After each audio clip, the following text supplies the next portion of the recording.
Special service, eh? What's that? I used to go up on the roof, and I used to stand above the skylight, and I used to look down into the food court at people eating. And for some reason, it never failed. Little kids They'd find you. would always look up. And whenever they looked up, I used to be like, waving to them. And they used to wave to me. And as soon as the parents looked up, I would back like this, so they wouldn't see me. So a couple minutes later, I would look again, and then I'd be like, and Wow. the little kid would start waving, and I'd be like, and the parents were like, There's nothing there. What are you looking at? You're like, Oh, man. Hey, look, it's Ray. There has to be something really gnarly through that door. Look. He looks stoned out of his gourd.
Hey, what's up, Legion? My name is Sal, and this is another Expedition Log.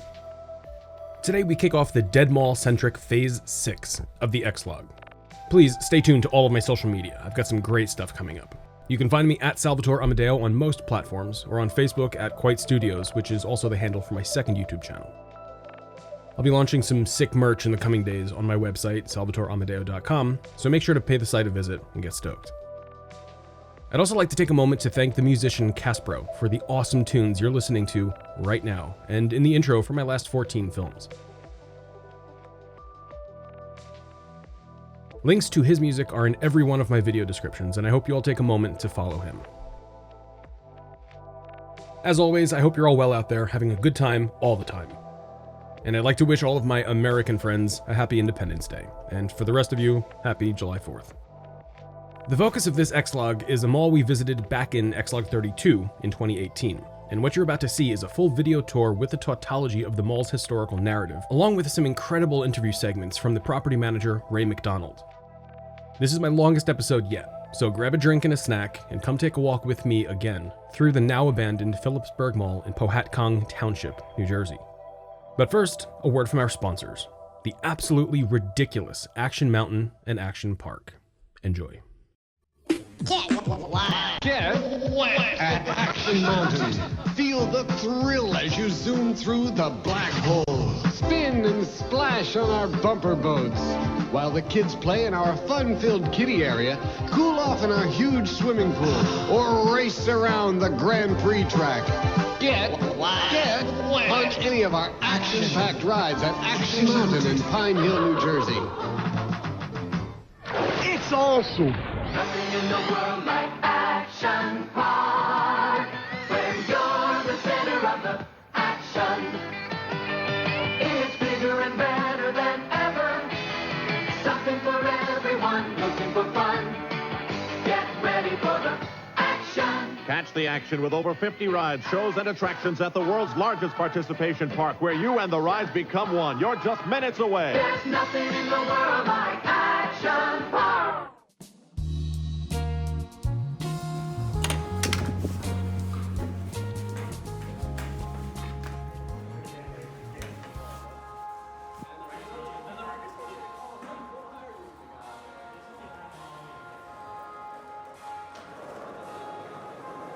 Welcome back to the Phillipsburg Mall, when it was still open back in January of 2018.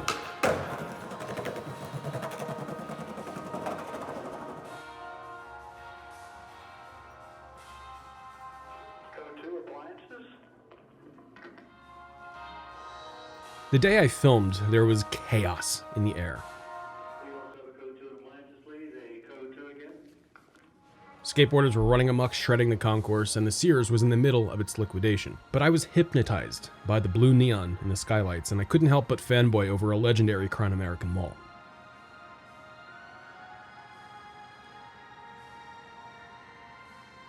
Among the famed mall developers, Crown American stands alongside the best, with malls they developed such as Chambersburg, Schuylkill, Lycoming, Shenango Valley, and their fifth to last mall right here, the Phillipsburg Mall. Do they do that all the time? Those kids, they're in here all the time with the skateboards. But they're in here and they do it? Even before I filmed this place the first time, I spent quite a bit of time here as a kid when I lived in New Jersey. It wasn't my steady childhood mall, nor was it the busiest mall or the most luxurious, but it was perfectly adequate, and it had a KB Toys, so I was always down to visit when we were in the area to look for Nintendo games. That's pretty much all I remember about malls in general from when I was a kid, NES games. I forgot all about the blue neon until I saw this place again through my new eyes as an adult dead mall enthusiast. But today, the children running around, families strolling, the shoppers and tenants filling the air with noise at the Phillipsburg Mall has all vanished.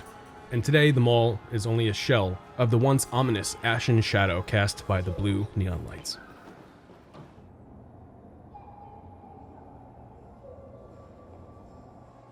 Back on March 15, 1980, an announcement was made in the Pennsylvania-based Indiana Gazette newspaper, where the Crown American Corporation publicly appointed Robert Griffith and Tim Traybold to the positions of regional vice presidents of real estate leasing, among many other major shifts in personnel.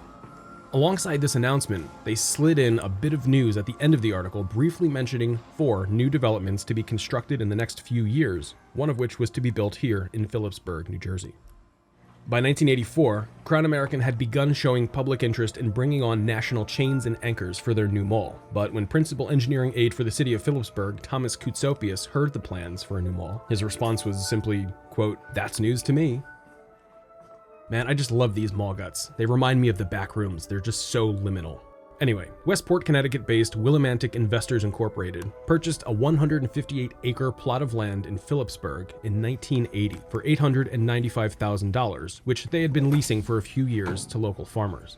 Crown American approached Willimantic in 1984 and signed a 2-year option for the land, upon which they formally announced plans to build the 580,000-square-foot Phillipsburg Mall at a projected development cost of about $40 million. Boltons?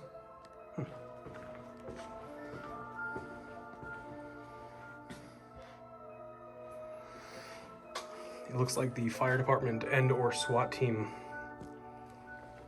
were practicing here.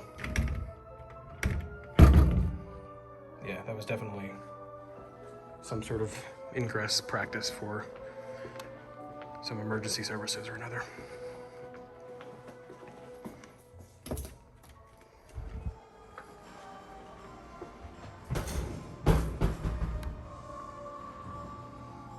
The mall was to have 3 senior anchors at grand opening, and Crown American was taking advantage of a purchase they made in 1979 when they bought the entire Hess's department store chain, who they slated as the first senior anchor. Sears and Bradley's were scheduled as the next 2, with plans to add a 4th in the future. And what we're looking at right now, this was the JCPenney that turned Black Rose Antiques. More on that in a bit.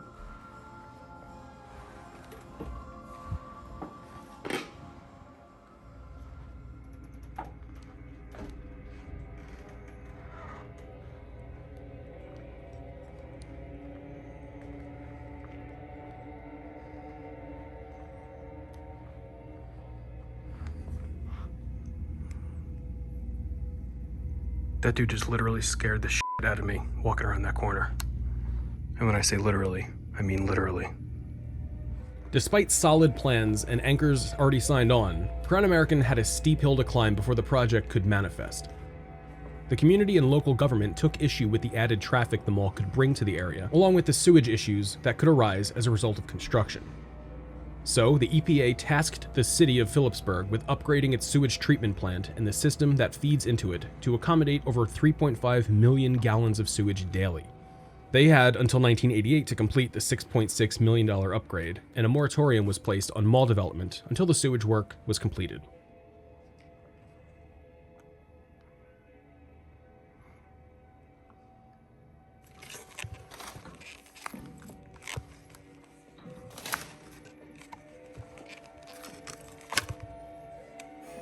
I don't know why I felt compelled to go up that ladder. I had the drone with me, so I didn't need to go look at the roof by myself on foot. And when I got to the top, there was a bunch of hornets flying around my head. So I had to hustle when I got down, but I was like 2 inches away from straight up breaking my neck off. As an aside, I need to quickly point out what you're about to see here. While I was back in these storage rooms, I found a room that was locked and had a sign warning not to open it. That area smelled disgusting, even through my respirator, and there were flies everywhere. There was black mold and mushrooms growing all over the carpet, and there was this morbid, damp scent emanating from the carpet. I'm sure that something was decaying on the other side of the door, but I can't confirm it since it was locked. Okay, ask yourselves one question. All of you out there right now watching this. This is ostensibly a flea market. This place just has a bunch of stalls where vendors can sell whatever. I'll ask you a point blank question.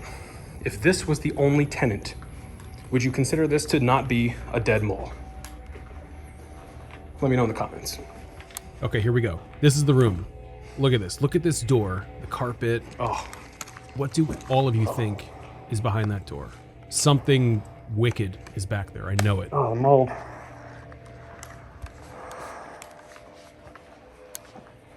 Whoa. Look at this. Mushrooms. Look at this.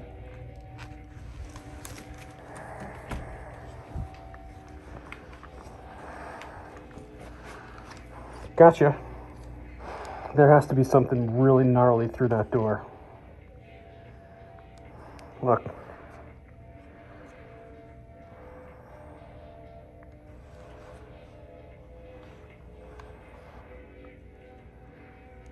It's like flies all over the door.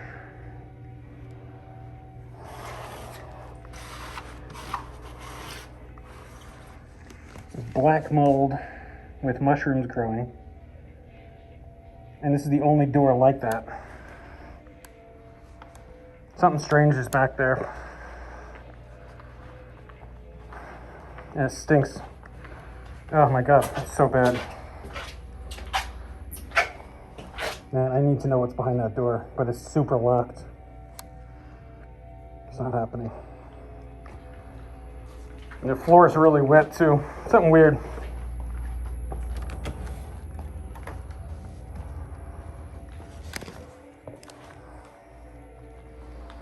Yeah, this is the salon.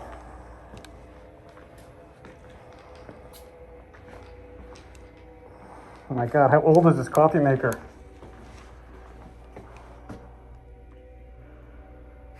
I wonder if I'm locked in. Guess we'll find out, right? Oh, gnarly. Oh yeah, cobweb central. Oh god, the spiders. Oh my god, the spiders. I don't see any spiders, but just, there has to be spiders. I'm not going down that one. F that.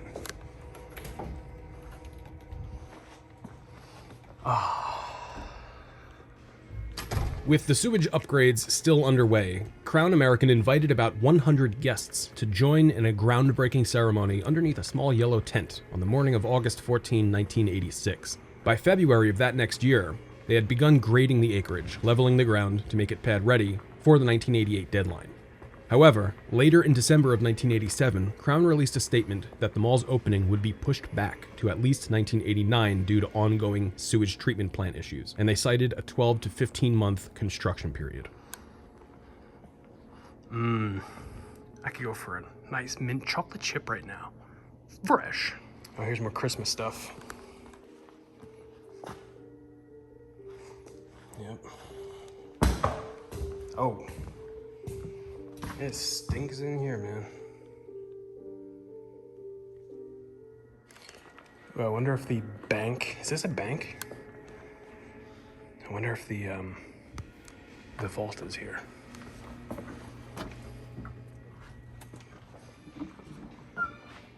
Oh. There it is. That's probably... Is that it? Is it the only bank vault they have? Oh, it stinks. Oh. Oh.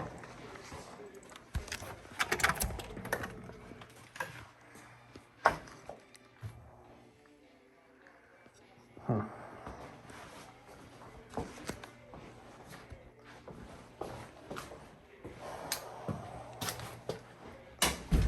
I'm locked in. Oh. Oh, God.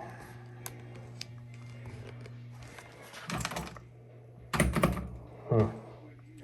Nah, I was just joking.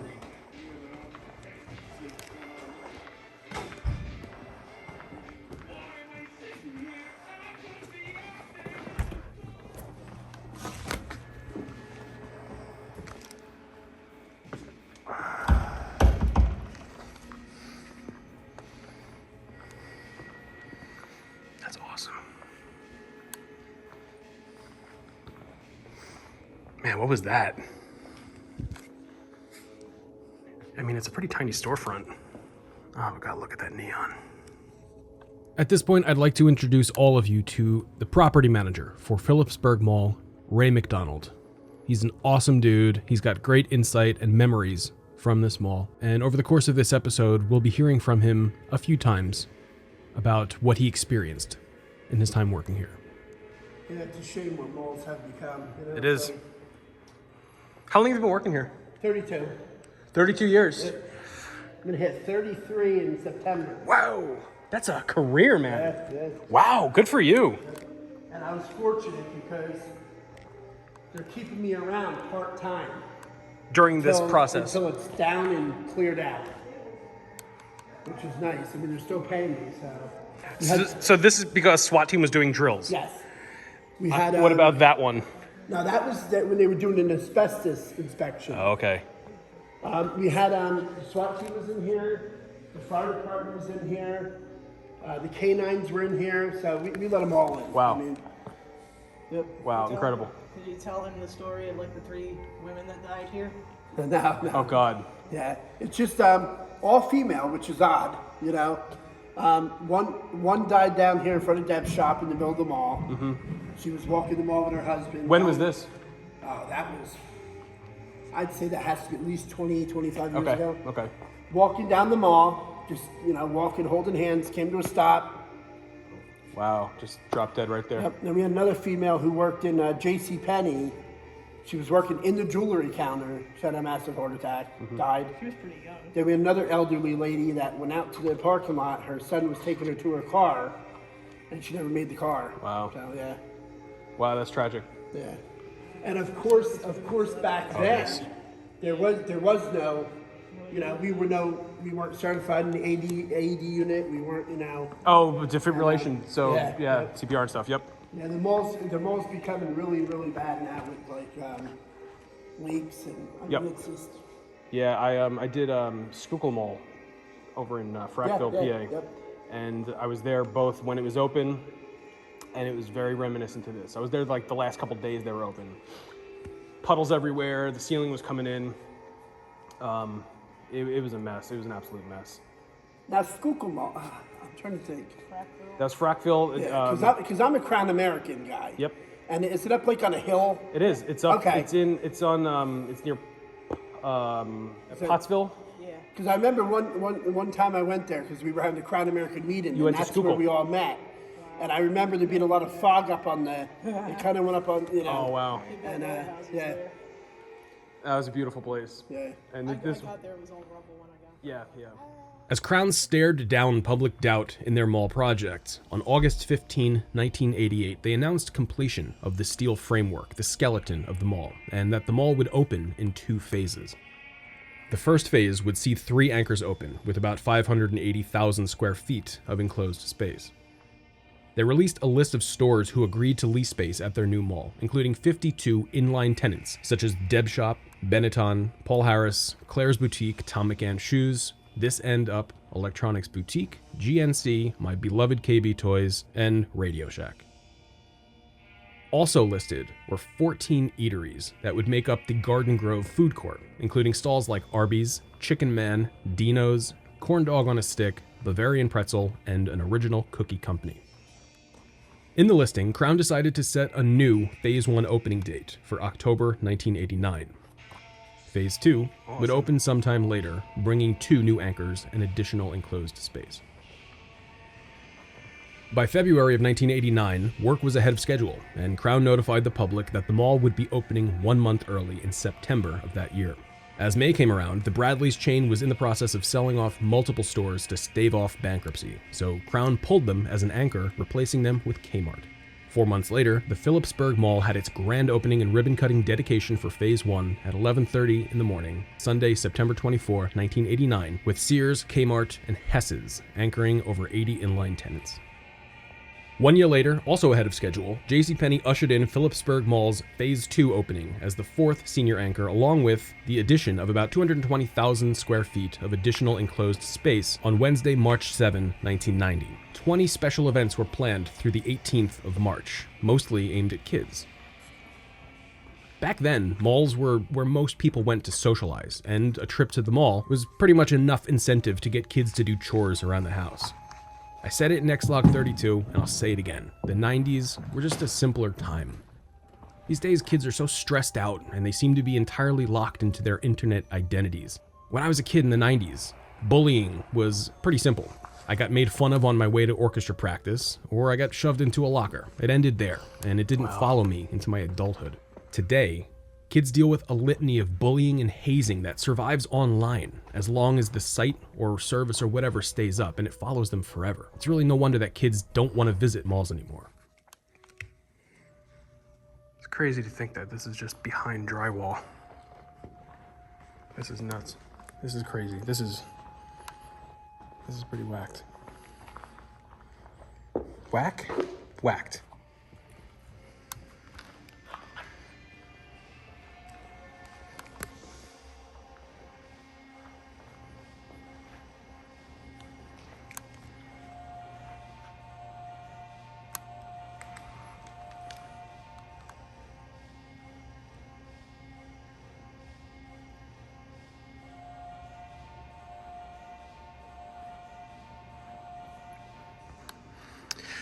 All these actors are out of a job now because they can't represent the Phillipsburg Mall. So Kohl's is still open.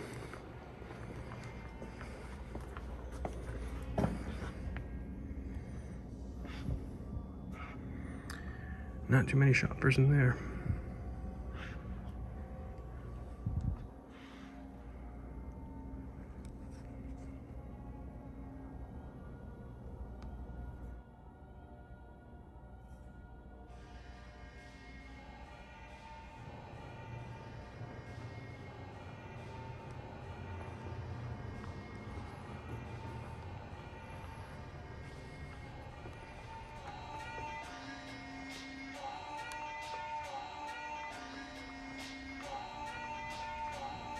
Looks like more SWAT team exercises.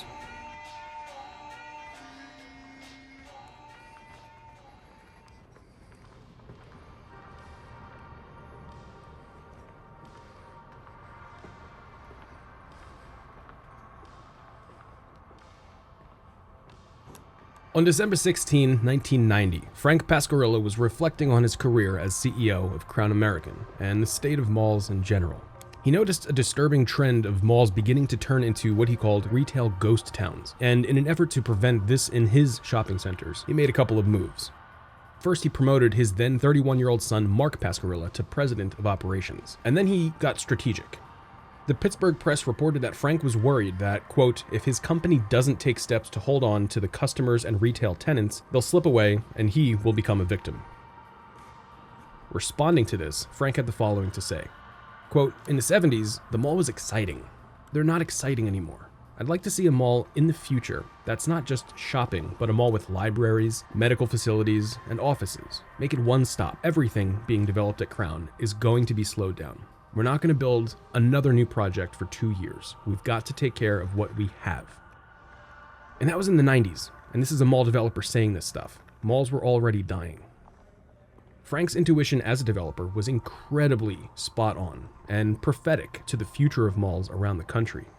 His goal was to take care of malls that they were currently operating before he developed anything new. And in my opinion, if more developers took heed of those words, we would probably have a lot more malls today than we do now.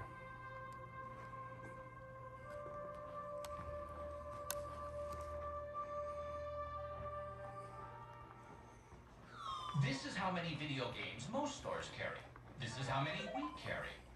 Funcoland, more video games than anybody else.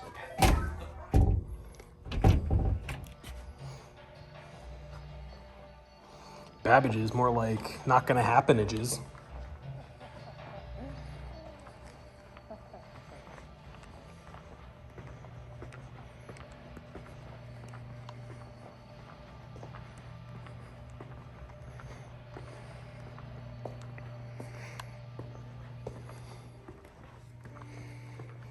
I can still smell like vanilla, cinnamon and vanilla candles in here.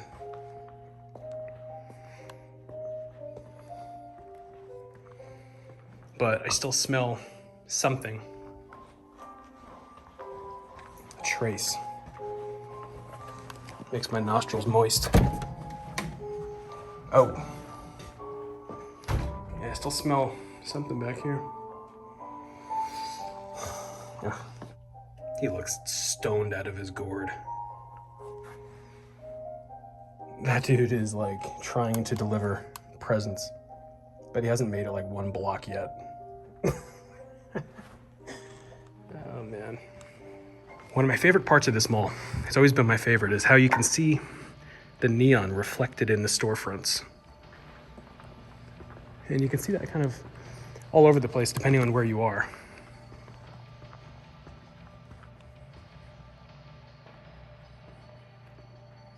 Oh, careful.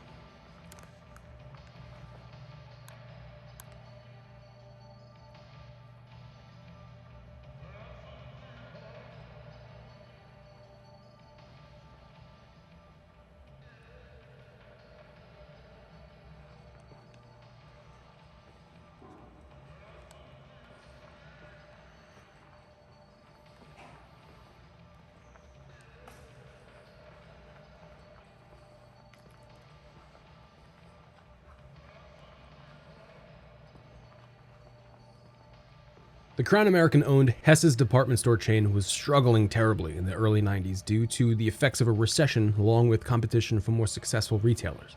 In 1992, 43 of its stores were sold to Southern chain Dillard's, and another 18 stores sold to Profits, which was also a Southern chain. The mid-90s were a busy time for Crown American, as they were also in the hotel industry. But they decided to split hotels from their malls in 1993 when they formed and took public Crown American Realty Trust in an IPO that saw an opening stock price of $17.23. They raised almost $500 million, and on the surface, their business was booming. However, allegations of money fraud came into focus, and Crown was in big trouble just after 1 year.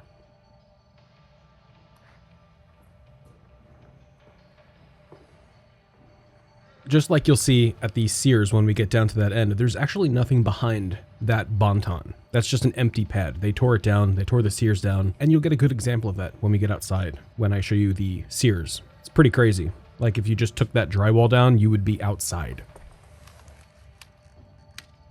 The remaining Hess's stores, 30 in total, were sold in 1994, probably linked to the scrutiny Crown was facing amidst their IPO scandal.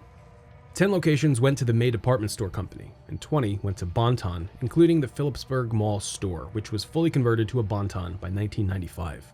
In March of the same year, Crown American CFO John Kriak was looking for ways to pull the company out of its death spiral, so he cut stock dividends by 43%, which caused the stock price to plummet down to $6.50. Crown then secured $100 million in acquisition financing through GE Capital, another $110 million in debt refinancing 2 mortgages, and $50 million credit for renovations. This emergency infusion of cash saved them from total collapse, at least for the time being. The late 90s saw several Crown American malls suffering as recently renovated and more modern malls would gain public favor, marking the beginning of their downfall. Just a 20-minute drive west from Phillipsburg is the Lehigh Valley Mall, which received a massive renovation in 1995.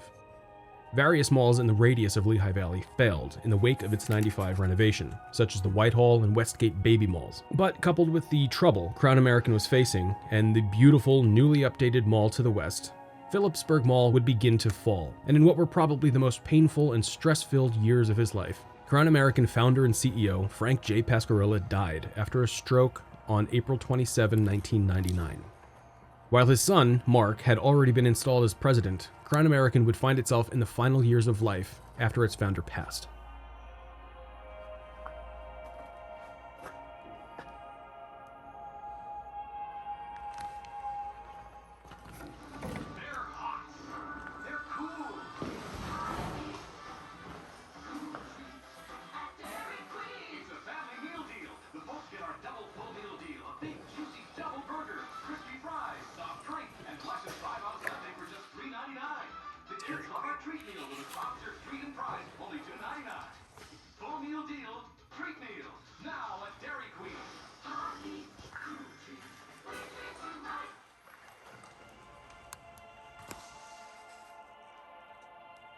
As the 21st century came and the Y2K madness settled, malls suddenly found themselves in a new millennium.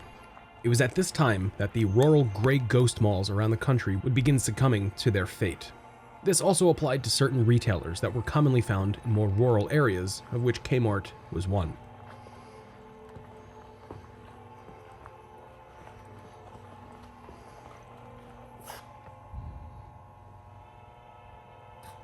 In 2001, Phillipsburg Mall was looking to bring more popular retailers into their mix of tenants and was able to lure H&M to signing a lease. This culminated in a renovation that would see the Grove food court dismantled entirely, redesigning the entire area for a huge H&M, which opened later in 2001. Right now we're in the area where the food court would have ended. It extended all the way from where the Gold's Gym is here through the H&M. But again, around this time, Kmart was falling apart as a company. On January 22, 2002, the company filed for Chapter 11 bankruptcy protection, which led to the closure of over 300 stores in the US and the firing of over 34,000 employees. It was during this big sell-off that chief scumbag Eddie Lampert purchased Kmart's outstanding debt through his hedge fund ESL Investments. Lampert would later become CEO of Sears, merging the company with Kmart. However, during this rash of closures in 2002, the Kmart at Phillipsburg would also shutter.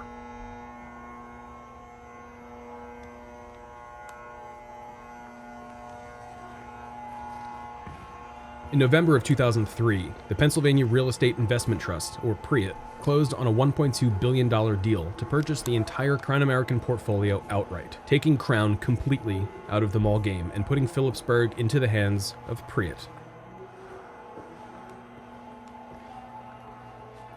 It was also in 2003 when Kohl's acquired the former Kmart space, and then opening a new Kohl's location at the Phillipsburg Mall in April of 2004.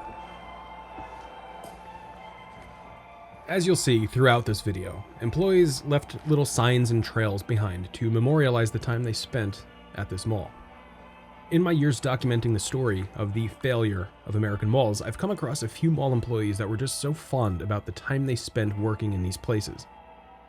And it's always sad to see the notes left behind from those that were affected by the mall's closure. People like Ray are such a treat to speak with. And if any of you out there worked at a mall that closed, please let me know in the comments about your experience. I'd love to hear about it, and links to reach me are in all of my video descriptions. But the best way to reach me is through Discord. So make sure you join my Discord server, Home of DMod, where we can chat whenever you like.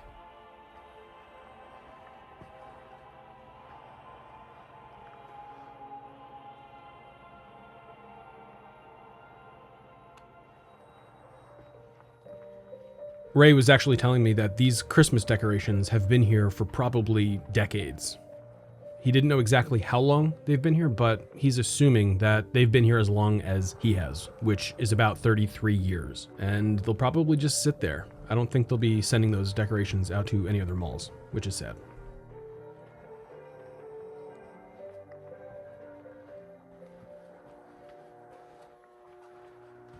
But let's hear from Ray again, who is about to show us where remnants of the old food court are. They were apparently hidden behind the H&M, and if you go back into the warehouse portion of the H&M, you can still see the original color that the mall was painted and the skylights that were above the food court. It's super cool, and Ray is about to show us exactly where that was, along with a couple of other stories. I'm like, wow. Oh well. No, this place is gorgeous. I mean, this is like a modern Crown American. Yeah, like, Oh, yeah. Like I always love the trim up here that it kind of goes from like the blue and then like those. See, not many people know this, but like when they first opened the mall, like these entranceways here, right now they're brown, but they were bright yellow, like These? the color of a banana. Like they were literally bright yellow, and I'm thinking, who chose these colors? But if you go around the front of the mall, you'll actually see where like the paint's wearing away, and you see the yellow. But that all the way down to the next opening was the whole opening to the food court. And it went all the way down to the other end. If you go in H&M and you go in their back stock room, you could still see the food court skylights. I'm going. Let's go. Oh, yeah, let's go. See ya. Wow, there's still some treasures to be You'll found. still see the original skylights from the food court. So just go all the way to the back. Because my friend Mike said that he saw the overhead Google photo, and he says there's still skylights there. Would they put a drop ceiling Actually, out? I know exactly where. This is amazing. So this used to be the food court. Well, yeah. This area. Well, yeah, there's no opening here So where'd you get in? So where'd you go into the food court? on both sides. Oh, so you could swing in from either side to the food court. And there were storefronts here? Yes. So they were the food court was sheltered by stores. The carousel was down I tell you, I had a hell of a time figuring that out for my first video. I had no idea. And if you see the pink tile, Yeah. that's the design of the fountain. That's exactly where the railing was. Whoa. That's how big the fountain was. He says it's still there. It's just coming back. Get a hammer. Very beautiful fountain. Oh, I bet. Most Crown American fountains were gorgeous. Chambersburg, Schuylkill, North Hanover. Nice bronze, like, railing. Oh, yeah. Absolutely. And then as soon as H&M came, we want to shut down. We want it closed in. We don't want people loitering. Thanks for reading my more. Of course, the fire department did some drilling in here too, as you can see. So that's fire department. I was wondering. Yep. This was all food court, pretty much This whole space? from the where the wood starts back. I think I see where the light's coming in through the particle board, through the mineral boards. We have light. Oh, wow. Whoa. This is the original food court skylights. Oh, my God. Right under these skylights were all the tables. They went right down the middle. Whoa.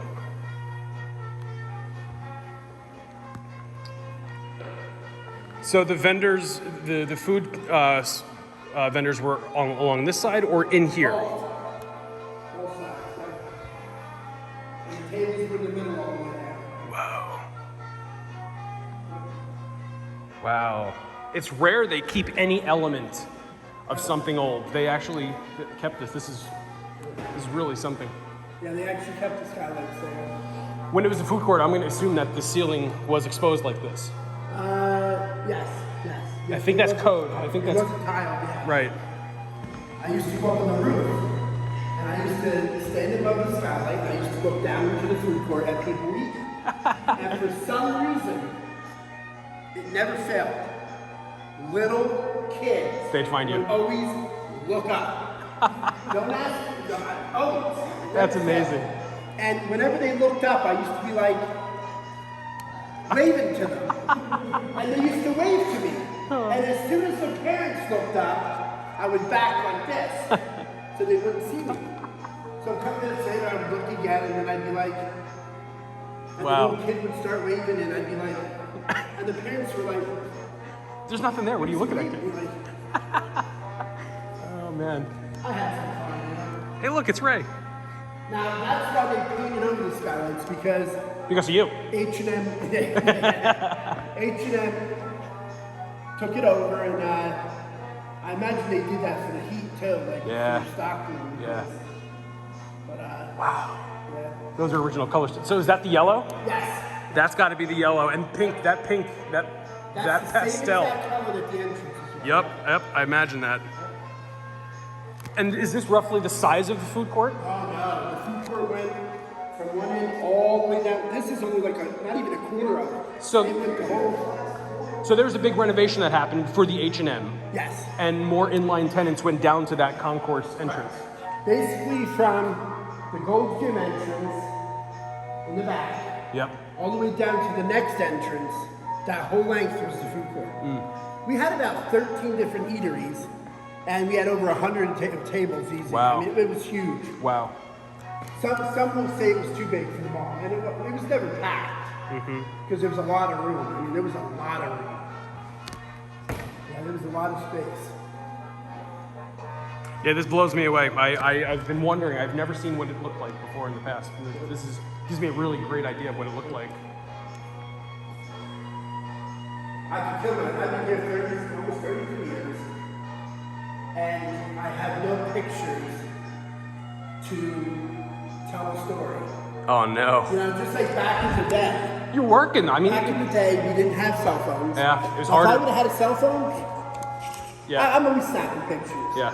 But back in the day, you never thought about it. You're like, you didn't have a camera on yet. You didn't have a cell phone. You had a beeper. And you never really thought to take pictures because you never really thought the mall was going to close. You never really thought ahead. You know, you never. If I knew then what I know now, Oh yeah.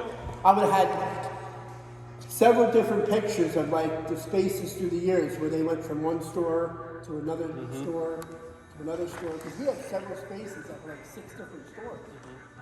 And, like I would have took hundreds of pictures of that.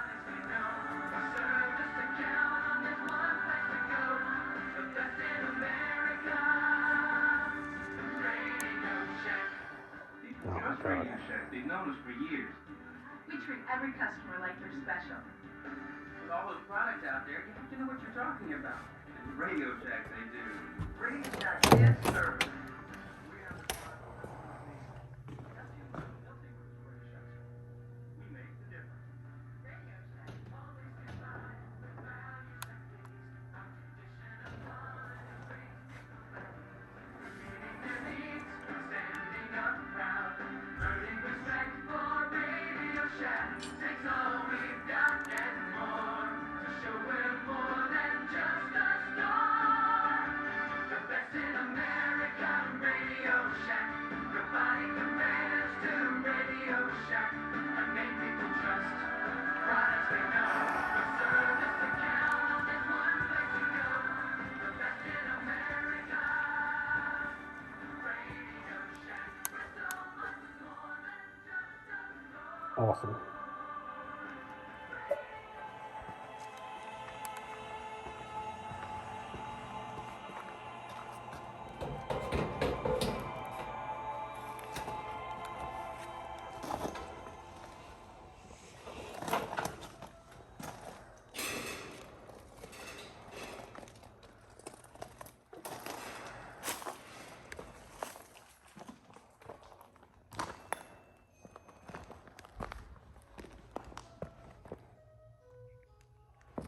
It's a frog. What the hell was this place?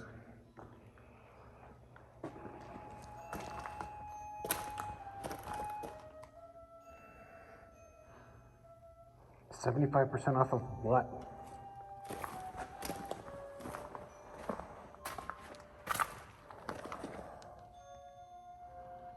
Dollar Tree?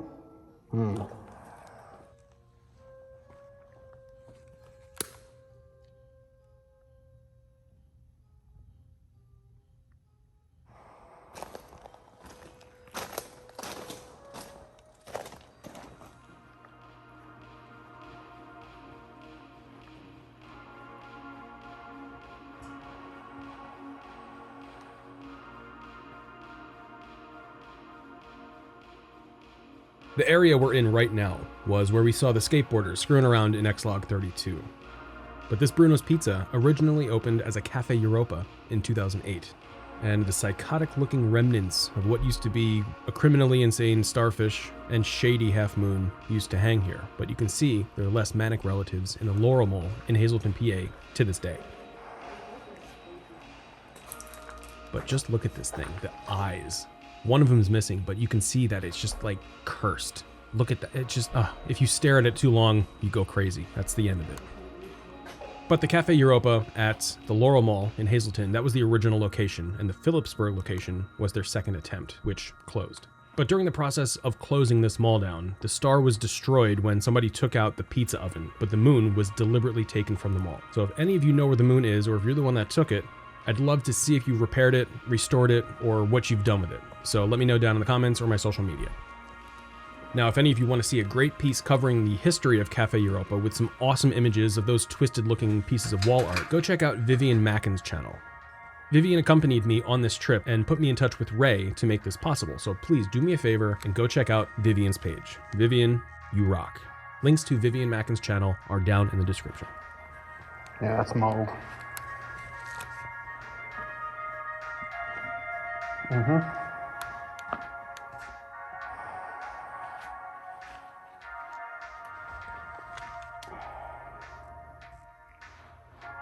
That's got to be black mold for sure.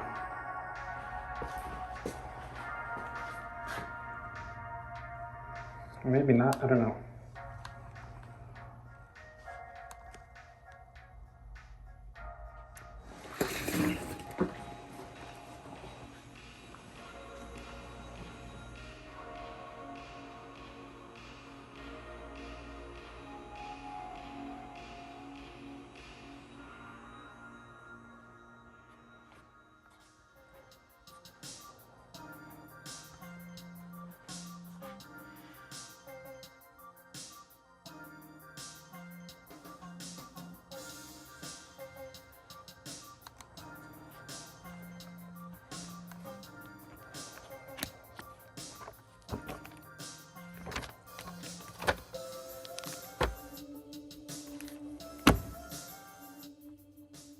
This end of the mall was incredibly moldy, and most of the storefronts had black mold in the carpet.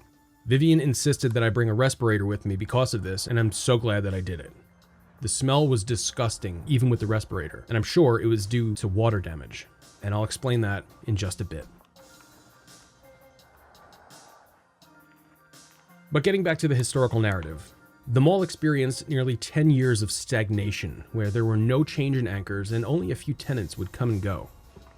This was the calm before the storm, and during this period, I'm sure most locals grew to know this mall as their dead mall. The Lehigh Valley Mall, which received a robust reimagining in 1995, was then thriving, and the Phillipsburg Mall, that only saw a renovation to remove the food court, slap a fresh coat of paint on the place, and install an H&M, take that concept and extrapolate it across the country. This is what killed most rural gray ghost malls. It's at this point in the equation where we add in the internet and sites like eBay and Amazon. These online retailers, they saw a hole in the market that they filled. Amazon began its existence selling books and eventually realized that they could capitalize on the things people needed to buy throughout the country. They began offering those things, and when local communities started receiving broadband internet, the rural gray ghosts had no purpose anymore. But remember, they've been dead for a long time, so it wasn't the internet that caused them to die in the first place. The internet caused them to close. There's a huge difference there. Oh shit.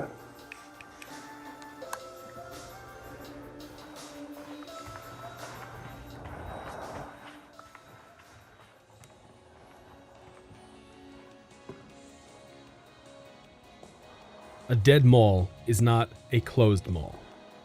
A dead mall is a mall that's suffering, that's clearly suffering, that's fallen incredibly far from where it was when it first opened. Concordantly though, a closed mall isn't necessarily an abandoned mall. An abandoned mall is when the mall has no hope of opening again and the staff have just left and they stopped taking care of it, which is what the Phillipsburg Mall is. If you look at the Frederick Town Mall, though, they have plans to redevelop that, so it's not necessarily abandoned, it's just closed, awaiting its renovations. I wouldn't call Phillipsburg a gray ghost necessarily, because it has a pretty well-appointed infrastructure around the mall. Lehigh Valley Mall most certainly took away from Phillipsburg traffic, and the internet didn't influence that, nor did the internet kill this mall. Just keep those thoughts in mind.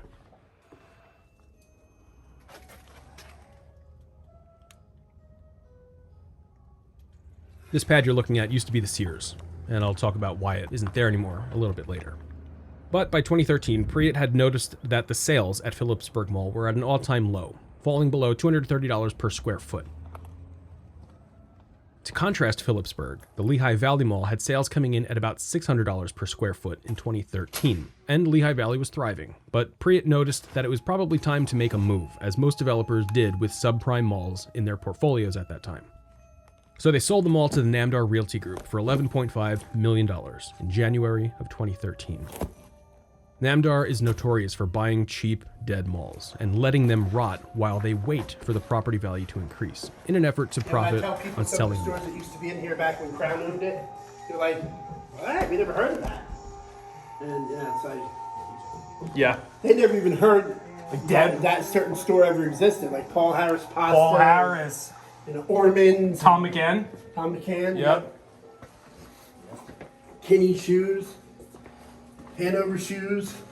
So that must have been a really tumultuous time in Crown American around when Mr. Pascarilla died. Yep. When they were trying to pull out of all their problems with General Yeah, when Mark General took Electric. over, The son. the son. He wasn't supposed to, though. No. Because Frank had a heart attack. Yes. They had no idea who was going to take over. Yep. And the investors, this was right after the IPO, too. Mm-hmm. You know, opened up at a $17 stock price. 2 years later, at $6. And it was, Frank was a really nice guy. Oh, yeah. He was a sweetheart. Mark, hit or miss. Mm-hmm. Like, it all depends. I mean, you know. I was just doing, what the hell did I do? I did Uniontown Mall. I did a video on that, and I was trying to get really deep into the history of just Mr. Pascarilla. And the last years of his life must have been so stressful. Yep. No wonder he stroked out. I mean, oh my God. But you could totally see the skylight coming in. Vivian, you can see that, right? The skylight coming through. But you figure the food court went from that wall all the way down here. all the way to the end of the other side of the wall where we just were. Oh yeah, you can see through up here. Hey, Vivian. Vivian. Yeah, look. You can see the skylight. Tiles missing? Yeah. Oh, there you go. That's even more. There you go. You can see That's it. a great photo shot.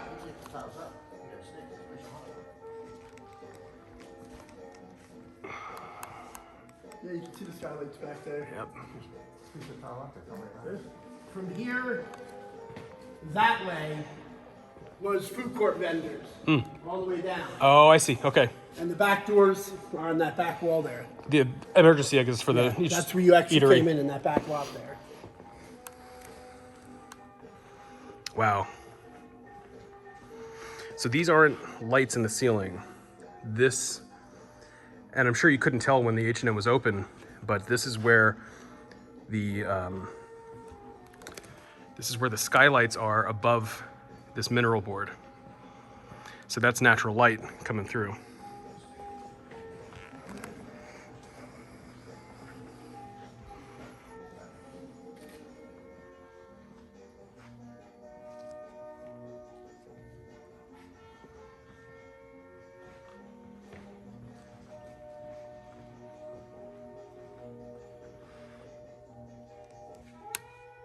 This is really incredible. I appreciate the history. Does your business card have your email or anything? Everything. Trust me, like, after being here for 33 years, I can understand why you guys do what you do, because it's the memories, and it's it's like keeping it alive, and, you know, like, I'm all for that, because, I mean, I was here 33 years. I mean, I saw the good, the bad, the ugly, and... Yep. And, of course, you could always count on coming in here around this time and getting a face of cobwebs. Oh yeah, oh yeah. I already got some over near Bonton. I just got some, and it's nothing like your your hair being like a little sweaty. And it's like it's just Velcro. That's why I put mine back, because I was getting cobwebs all over myself. You know, back in the day when it was Crown America was pretty, you know, they had a lot of leases coming in and out of here, but I was telling her, like, the bomb town here, it being a major department store, if you look on each side of it, you see the white wall on each side? I do. There's spaces that were never even built out. They're vacant. They're just dirt floor. Just pad ready for Yep. tenants. And I'm surprised nobody ever took them through the years. Especially next to an anchor. I mean, One of the shops here is the one. Yes, toenail artist. Today's theme, happy feet. Think she's gonna wanna hide those tootsies? I'm thinking she's thinking sandals. So where do I go to get a sandals and stay within my budget? Payless. Now all $9.99 sandal and canvas shoes are just $8.99. 2 pairs, $7.99 each. 3 or more, $6.99 each. And the Payless Shoe Source Buy More Payless sale. Toe art really needs exposure. Please tell me this is a phase. Doesn't it feel good to fade that?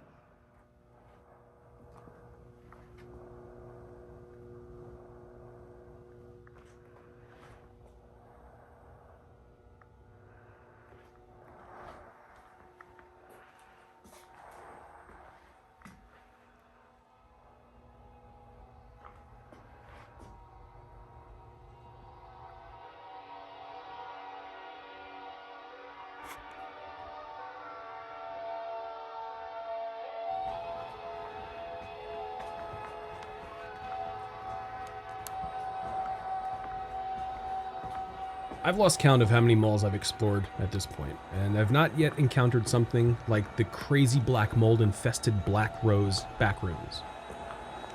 Exploring the open, inline tenants that fell, with their own mold and decrepit conditions, surely makes for a compelling visual experience. But there's no way I can convey the smell and sense of what I saw back there through this video footage alone. It was just so weird, and I can't get that thought out of my mind of what was behind that door. The smell down here was much different. This is a smell that I've encountered before. This is water damage, black mold 101. But the smell down at the Black Rose, that smelled like death. That smelled awful. But the black mold you're looking at right now is like a walk in the park. This was nothing. But I also find it truly shocking that several storefronts, which were never constructed and left behind drywall, are only now occupied by tiny frogs that thrive on darkness and neglect. Those unbuilt storefronts, according to Ray, have been here since the beginning, and they were never developed.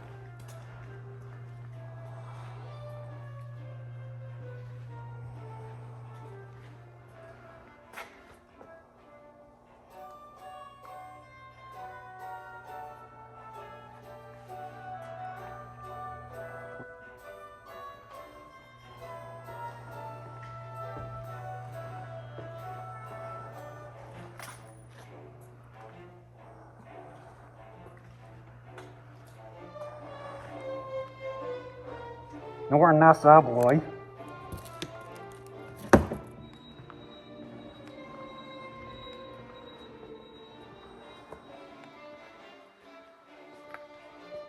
At one point in time, this place was a Curves. What it was before that, I'm not sure. Vivian would probably know. But it seems like it changed over to an ad hoc yoga joint, and obviously it's no longer that, but it looked like somebody was living here. There was food, bedding, pillows. It was one of the strangest things I've seen.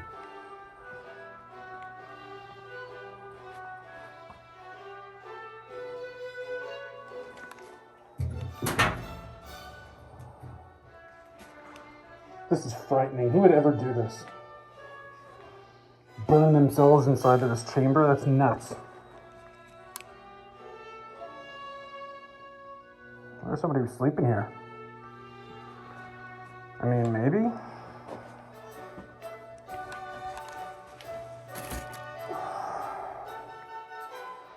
Huh.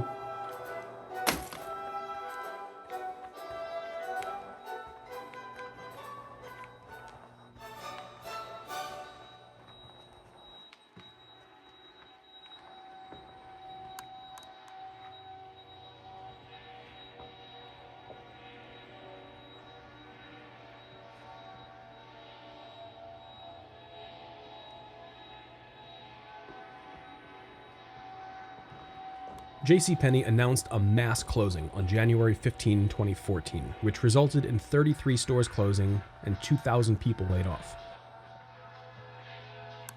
By May of 2014, the Phillipsburg Mall location had shuttered. When the JCPenney left, tenants began fleeing, leaving the portion near the shuttered anchor space mostly empty. By 2015, the mall had fallen below 50% occupancy, and by this point, the mall had also lost its main eatery, Cafe Europa, which closed at some point between 2013 and 2015. Bringing international attention to Phillipsburg, Dan Bell released his video in 2016 on this place, which was actually one of the films that inspired me to start my series. But as the JCPenney space was still shuttered, it would gain a tenant in January of 2017 when the Black Rose Antiques moved in.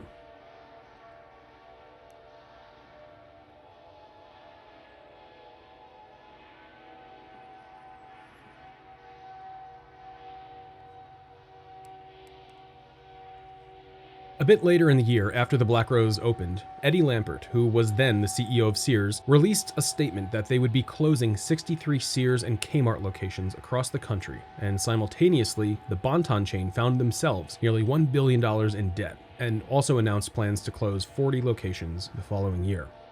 2 months after this, I visited the mall in January of 2018 to film, and the Sears was nearly finished with its liquidation and shuttered in April that year. Then in August, massive rainfall caused the roof at the shuttered Sears to cave in, which then caused tons of water damage in the stores through the concourse, which we saw the black mold that emanated from. These remaining stores moved down near Kohl's, and the Sears concourse was then closed off. Both the Sears and Bon-Ton were demolished the following year in August of 2019.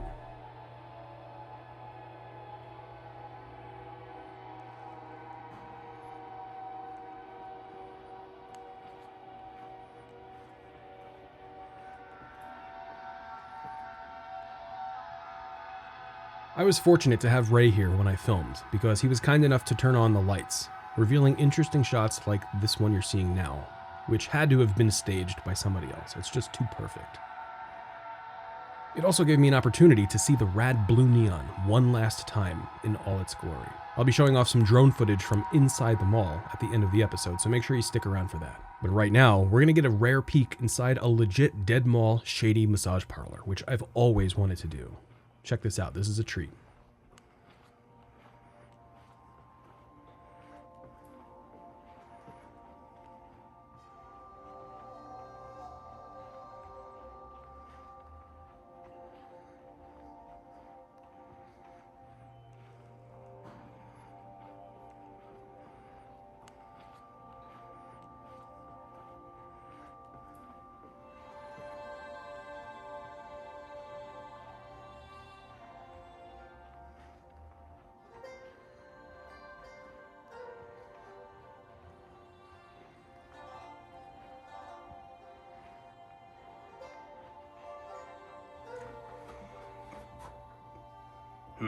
Special service, eh? What's that?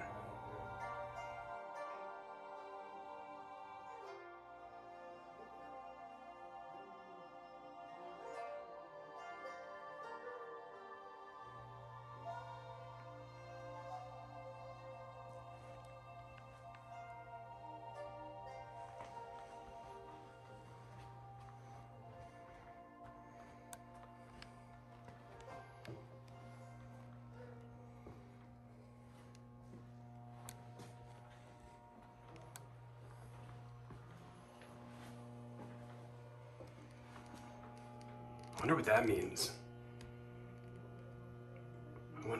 I have no clue what that means. I would have no idea to know what that means. Maybe it means wash your hands, please, twice. I have no idea.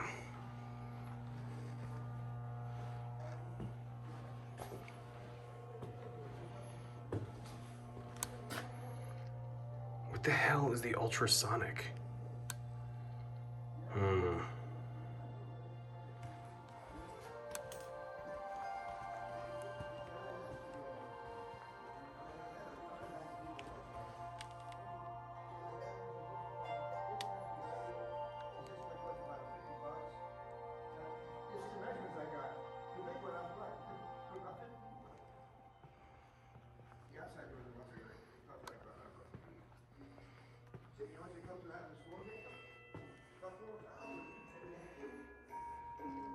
Oh my God, it still smells like a Bath and Body Works in here. That smell lingers. Ah, it smells like candles.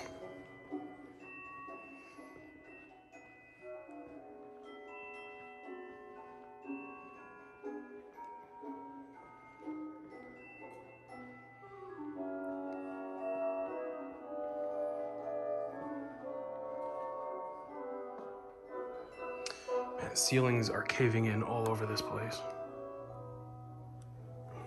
Let's see what's in here.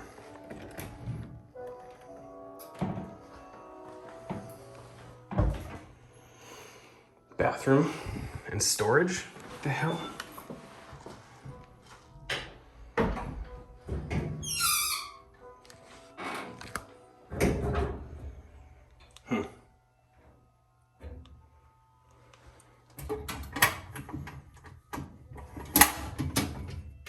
Oh. What the hell is that? Is this a time machine?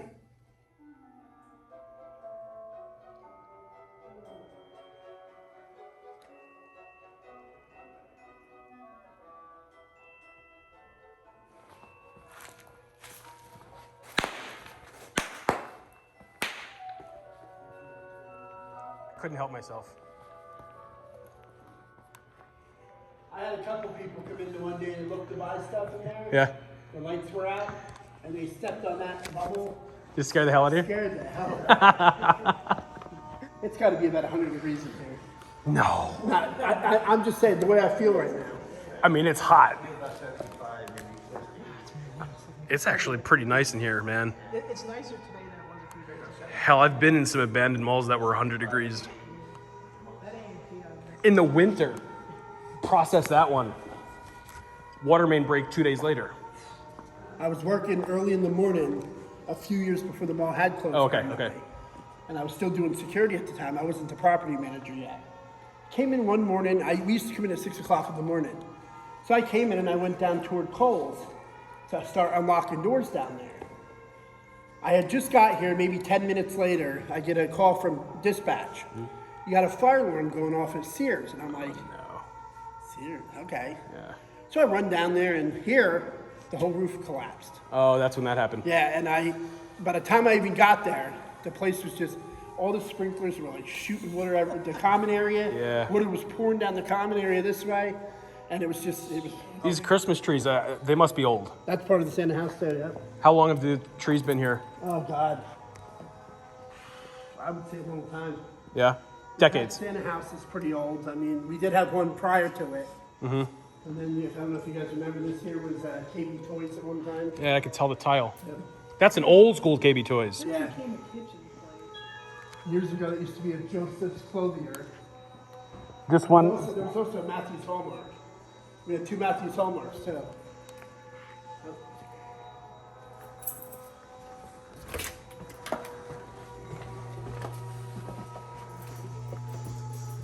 I'll see exactly which one it's in here. Nope. There's a parking lot.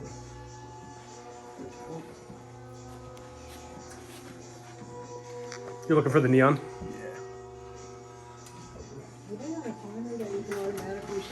Some of them, yeah, used to be. Yeah, they used to have them on the timer. So I was here at closing one time and I remember they just like shut off. Skylight Neon 15, I believe this is it. Now we shall see. What about the Deb sign? The Deb sign is controlled in their back room. I wonder if we could turn that on for a couple minutes. Yep. Yes.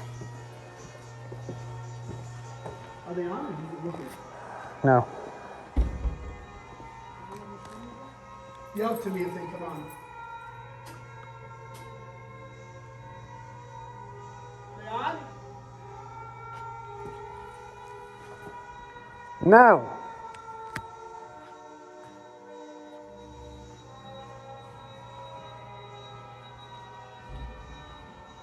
Must be something wrong with them. All the switches are on, but did you get any other lights? No. The square lights. That's the square lights.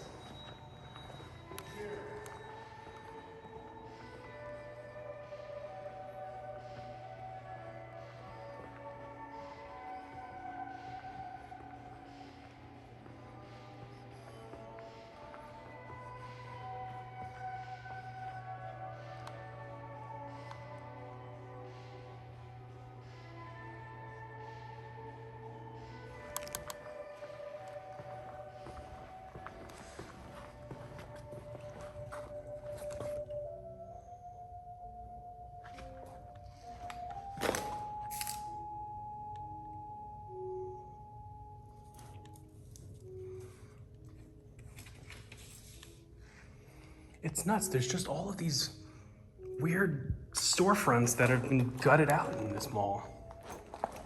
And I don't think it's new.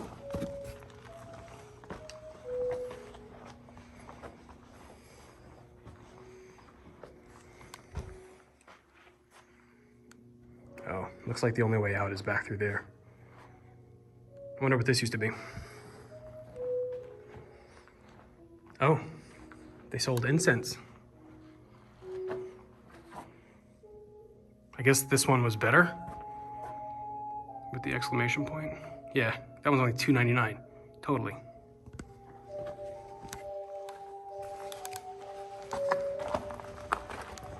I tried to get back out to Phillipsburg again in November of 2018, but while I was driving, Winter Storm Avery hit, which I didn't see on the forecast. I definitely checked, so it wasn't there. But a trip from Baltimore out to Phillipsburg should have taken me about 2.5 hours, but it wound up taking me nearly 9 hours to get there. I used Waze to navigate, and it had me going on back roads, which I got on before it started snowing, so I wouldn't have gotten on them had it been snowing. I would have stayed on the highway. And the conditions were just so dangerous that I couldn't turn around, because of the back roads were one lane on each side, and there was ditches on either side of the road for the most part, so I just couldn't turn around. Anyway, the mall was closed by the time I got there, and I just wasn't able to see the mall again. By the way, I put that entire trip, that drive out to Phillipsburg, up on my second channel. It's crazy. The storm was insane. There was so much snow, and if you watch that, you'll see what I'm talking about. You'll see that I just couldn't turn around pretty much anywhere. If you want to see that, it's on my second channel. I'll also put a link to that in my description, so it's easier to get. But again, I wasn't able to get back to the Phillipsburg Mall to see it while it was still open one last time. And in March of 2019, Namdar released a statement that said, quote, "The property is better suited as something other than a mall," close quote. They gave tenants eviction notices on December 23 of 2019 with 30 days notice. Black Rose shuttered in March of 2020, and the rest of the mall was sealed up by July of that year.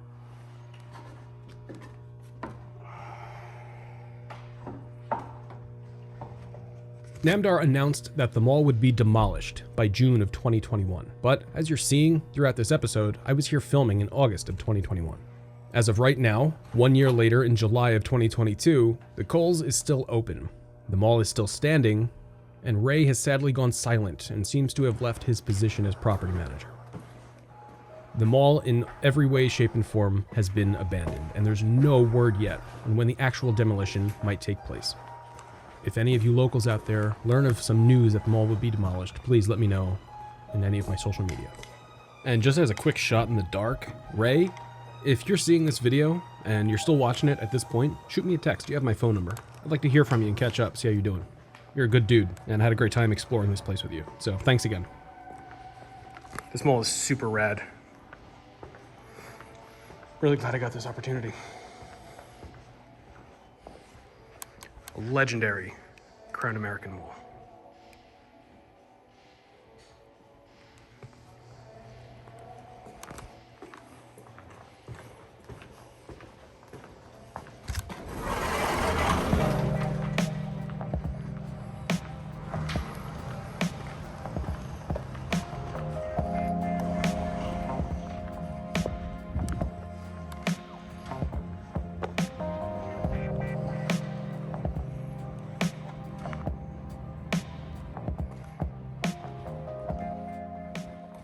There's malls across the world, but it only seems that malls are dying in America. There's Canadian malls that are thriving. In Asia, there's tons of beautiful malls. I have people on foot in Ecuador and El Salvador that tell me that there's malls thriving in those parts. But the reason malls have died in the United States is a lot more nuanced than what most people have grown to believe, and the answer can apply to multiple types of malls rather than just all of the malls, every mall. For instance, what we just talked about, the first category is the rural gray ghost mall that serviced areas with more farmland. These malls didn't die as soon as the internet came on scene because the internet wasn't and still might not be a part of that community. However, once high-speed internet service arrived in these areas, I do think that took out the rural gray ghost. The second category are malls that were built around transportation, such as the Tower City Center in Cleveland, Union Station in DC, or Gallery at Market East in Philly. Those malls thrived on the traffic that they got from the transportation hubs inside of them, and they only began suffering when the COVID-19 pandemic hit. COVID took those malls out, but they are trying to come back. The internet had nothing to do with that. The third category would be a mall whose traffic was cannibalized by a nearby super-regional mall, such as Phillipsburg and its competition in the Lehigh Valley Mall. We saw the same thing happen in Akron, Ohio, when the Summit Mall was fully renovated, taking out Rolling Acres, Chapel Hill Mall, and even the Euclid Square Mall. Of course, each of those malls had their own problems, but ultimately, people wanted to go to Summit Mall over those other dead malls. In Cincinnati, the Kenwood Town Center renovations in 2005 set a chain of closures off that would see the death of multiple malls. And in just the last year or so, we saw 3 malls close: Tri-County, Upper Valley, and Town Mall. Forest Fair is still hanging on by a nerve ending, and frankly I'm shocked that it survived this long with just the arcade legacy and the Bouncy Castle place, which is open I think 1 day a week maybe, despite the Kohl's and the Bass Pro Shops, which are doing great. They don't have mall access. Anyway, the aforementioned cluster malls were ultimately killed by developers' hubris and neglect.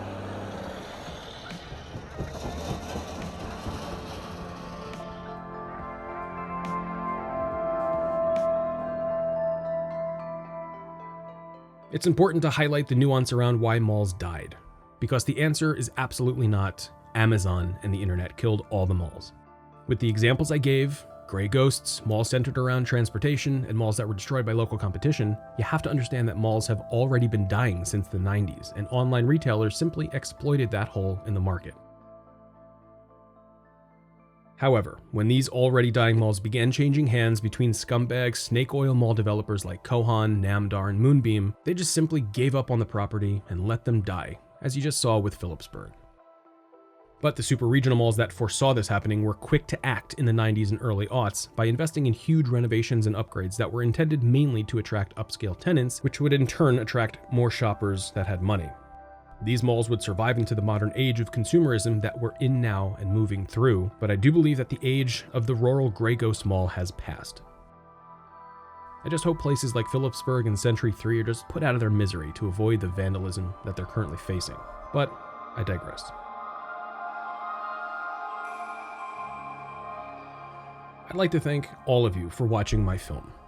And if you're still with me an hour and 20 minutes into this piece right now, you may as well just subscribe.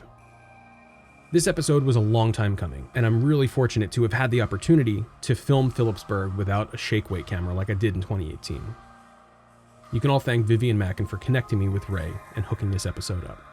And without Caspro allowing me to use his incredibly well-produced music, this episode would have just been a pipe dream. Again, I kindly request that all of you follow both Caspro for the amazing tunes and Vivian for the local expertise. Do it. Links are down below. You can also follow me at Salvatore Amadeo on whatever platform, and Quite Studios on Facebook and YouTube for my second channel. My Discord server is the best place to reach me for a 24/7 chat with me and the community of DMod, of which we now have almost 4,000 members. ExLog 108 and the gallery at Market East in Philly is coming soon. But until then, please stay tuned, take care of yourselves, and have a fantastic day.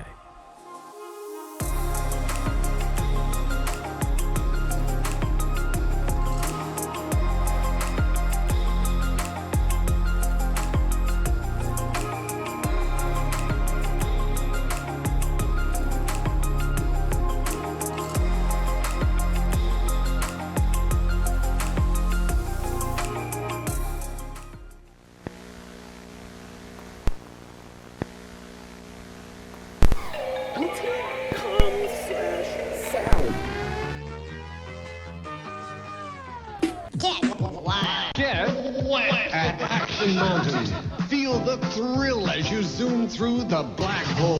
Spin and splash on our bumper boats, while the kids play in our fun-filled kiddie area, cool off in our huge swimming pool, or race around the Grand Prix track.